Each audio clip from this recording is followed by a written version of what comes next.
Hi, Heidi and Hans here of H&H Fish with our friend Tim from Scrumptious Fish Chips. We're excited to have Tim here today. Tim has a beautiful food truck you may have seen around town. He does farmers markets, a lot of brewery events and festivals. We love Tim's fish and chips, and he is here today to show us how you can make it at home. We're going to let Hans talk a little bit about the fish and Tim show us his wonderful batter. Today, we're using one of our main fishes in California, and that's rockfish. There's 52 different species of rockfish, and they all are cut up and filleted beautifully, and it just becomes one of our main fish sources. It lends itself perfectly to stuff like what Tim does as far as fish and chips. So it's a really nice, got a perfect little size to it already, kind of to go right into the batter. There's a little bit of preparation. This fish is obvious, been filleted and skinned. You can get it generally that way from any fishmonger. There's a little bone that you can actually feel inside that just gets simply nipped out. Voila, you have a beautiful piece of fish ready to go. Come on in, show us what we're going. Thanks, Hans. So we love using the rockfish at the farmers markets, but I just want to show you guys how to make a really simple beer batter that I think just takes rockfish to the next level. It's 5 ingredients, very simple. So we're going to start off with the dry ingredients. So first of all, you start off with some plain flour, and then you're going to add some salt for a bit of flavor.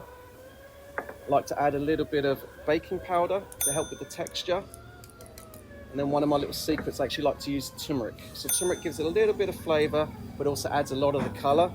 And then the main ingredient that makes it really fun, and this is where you can get creative, is by putting some beer in for the beer batter. It's not really the alcohol in the beer that gives it the texture, it's more the carbonation. So if you don't want to use alcohol, you can use carbonated beverages, but the beer also helps with a nice color and also adds a nice flavor in it as well. So once you've mixed all your dried ingredients together, basically just start mixing your beer, and all you're trying to do is get a nice, a light batter texture. You don't want to have it too thick because you really want to have a light beer batter. So you just keep whisking away and gradually adding more beer to eliminate those lumps. So just keep whisking, it takes a while. So the carbonation really helps make that batter nice and bubbly and light. So when you're cooking it, you're going to have a nice crispy beer batter that fully coats the fish and really basically locks in the fish, so the fish is really steamed and nice and soft and flaky on the inside, with that nice crunchy light golden batter on the outside.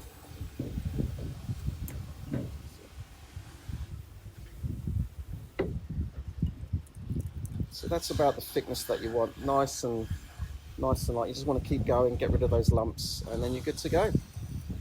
Tim, so pretty much with the batter, you want it to be about this consistency right here? Like, yeah, like if pancake you lift batter. it up, like a little bit thicker than a pickup batter, or a little bit A thinner? little bit light. I like it lighter. I don't like it too thick, but it's really personal preference. Okay, sounds great. So we're going to take the rockfish fillet. So the first thing we want to do for the batter is you're going to lightly coat it in your flour. Basically, the flour is acting as the glue to stick the batter to the fish.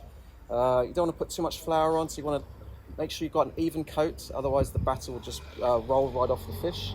So you just want to shake off any excess flour, and then you're going to add the fish into the batter, just submerge it into the batter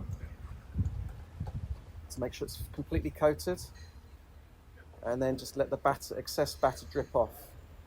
You don't have too much, you want to have a nice light coating, a full covering of batter. And then once we add the fish into the fryer, we're just going to put it in slowly, shake it around, and drop it in. You don't want to just plop it in, otherwise it will sink straight to the bottom and will stick to the bottom of the fryer.